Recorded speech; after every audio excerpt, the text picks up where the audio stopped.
Si alguna vez te has preguntado cómo funciona el lenguaje, cómo logramos distinguir unas palabras de otras, o si alguna vez te han dicho que te hace falta comprender mejor la gramática, llegaste al lugar adecuado. Bienvenido al episodio 1 de Gramática para Peatones. Gramática, eso que no sabes que sabes.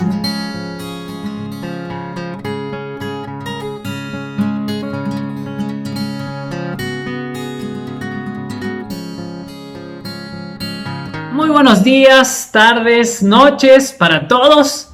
Bienvenidos a este proyecto que se llama Gramática para Peatones, donde buscamos desarrollar nuestro conocimiento del lenguaje desde una perspectiva lingüística.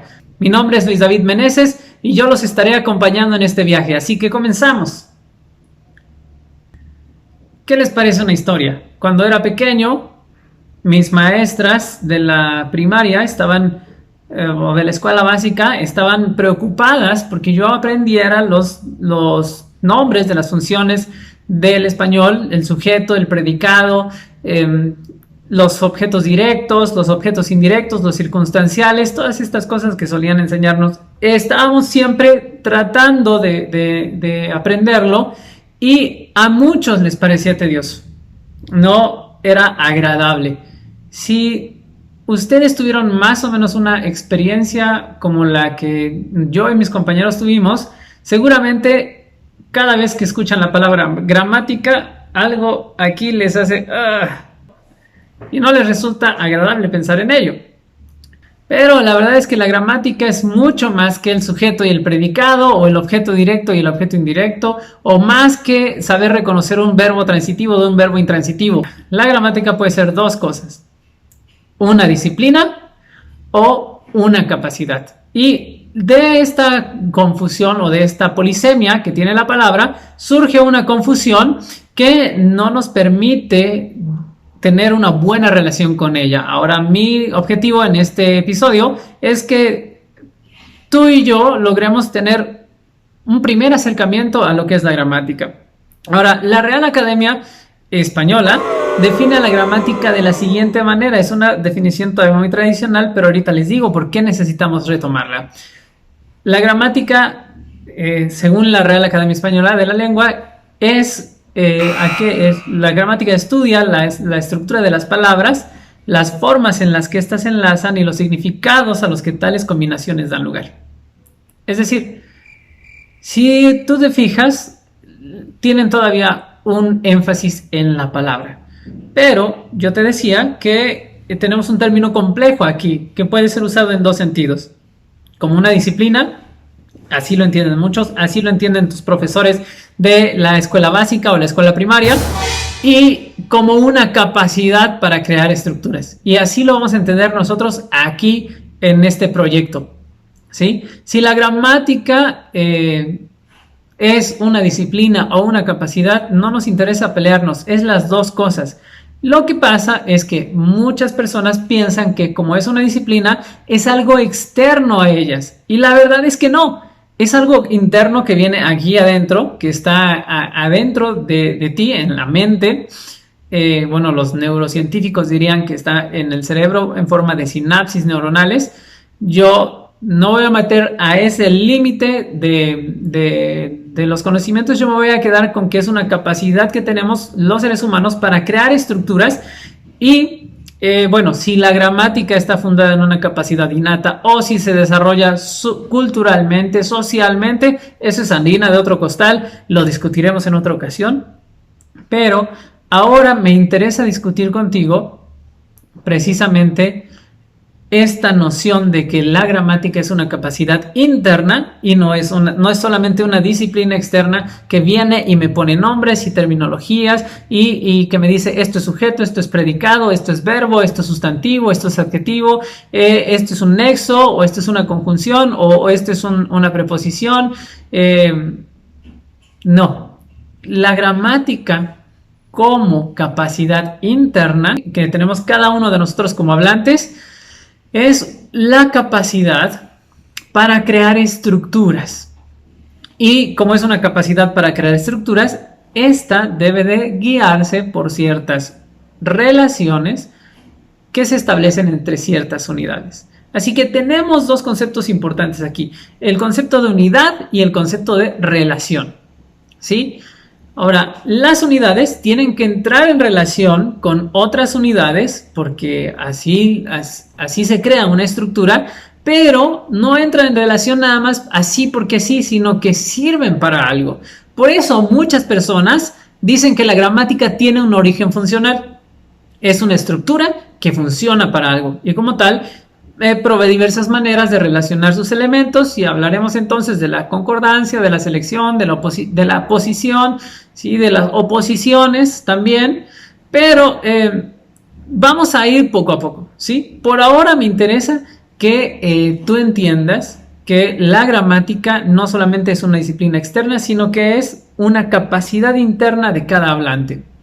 Y aquí me interesa distinguir entre algunos tipos de gramática. Cuando hablamos de gramática, hablamos de muchas cosas. Si pensamos la gramática también como una disciplina, algo externo a nosotros, tenemos 5 tipos de gramática, que son la forma en la que se desarrolla la disciplina, ¿sí? Y muchas personas estudian cada una de estas formas o se dedican a cada una de estas formas de la disciplina. Aquí nos conviene saberlas para tener bien claro cuál va a ser la distinción esencial entre la gramática como una capacidad interna del hablante y la disciplina como algo externo al hablante, pero que es ejercido, que es desarrollado por ciertas personas que la estudian, ¿no? Los lingüistas. O los gramáticos también, ¿sí? O los filólogos también a veces. Pero bueno, no nos metamos en esos asuntos. Ahora lo que me interesa es que tú y yo sepamos las distinciones, los distintos tipos de gramática como disciplina que existen. Y el primero es la gramática sincrónica. Esta se dedica al estudio de los fenómenos lingüísticos tal como se presentan en un momento determinado. Es decir, a la gramática sincrónica le interesa porque en este momento tenemos ciertos préstamos del inglés que se han vuelto verbos en español.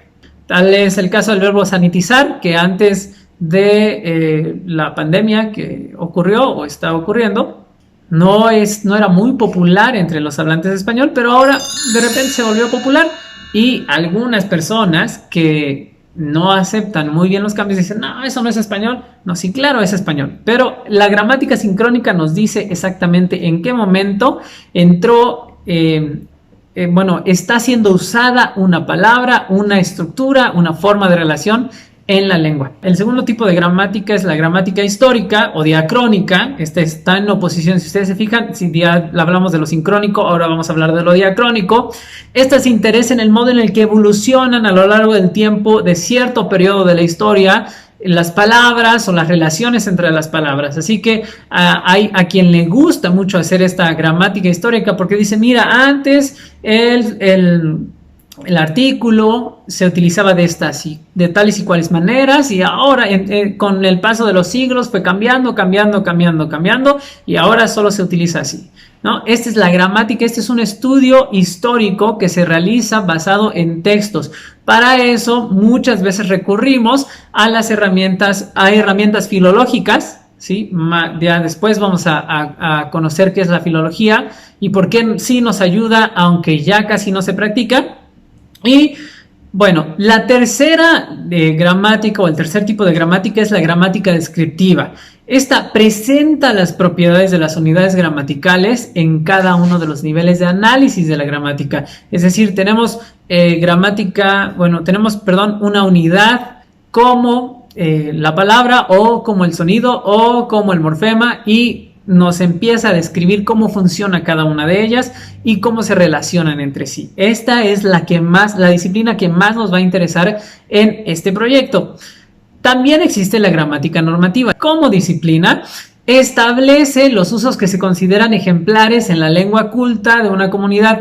Ojo con este concepto de lengua culta. Vamos a ver más adelante por qué la gramática, o en los siguientes episodios, la gramática normativa nos ayuda, pero también nos perjudica. Tenemos que saber cuándo aplicarla y cuándo contenernos. Cuándo decir, por ahora no vamos a hacer uso de la gramática normativa.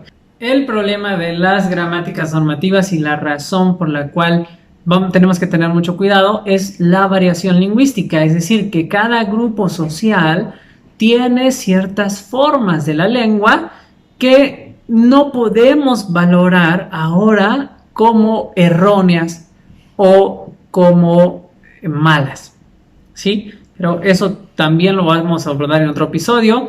Y por último, la gramática teórica, que es la que fundamenta la teoría gramatical. Básicamente de ahí tomamos todos los términos, las fundamentaciones teóricas que vamos a revisar. Y los quiero dejar solamente con una nota final. La gramática nos permite ser creativos. Es por esto que nosotros estamos interesados sobre todo en entender la gramática como una capacidad interna de nosotros, de los hablantes.